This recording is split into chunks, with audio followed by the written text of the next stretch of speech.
Okay, now we'll start with materials management. We've already done quite a lot of configuration from the material management side, like the vendor master. We also created the vendor master. Now we'll just get into um let's get into this.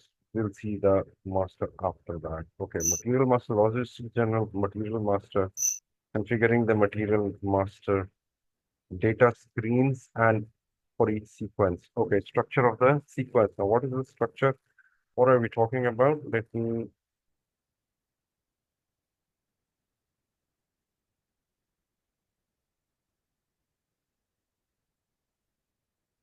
MM01. This is the material master.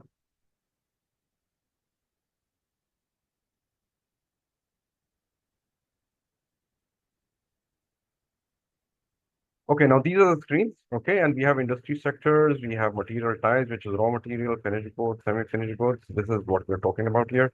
Structure of data screens. Now, data screens means mechanical engineering, material type. Um, for okay, finished product, select views, uh, organization levels, and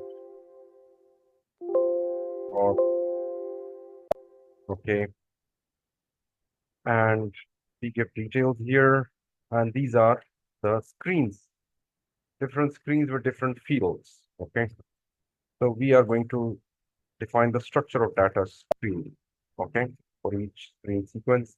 Over here we have industry sequence, discrete industries,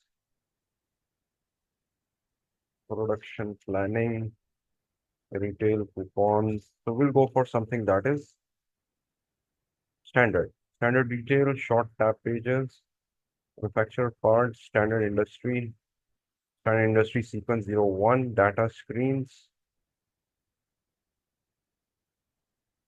In data screens, we have this is 01, standard. Screen 07, now what is screen 07? These are screens. Now these are numbered at the back end, like basic data, purchasing, sales org. Over here, we can go and check the details of these screens inside.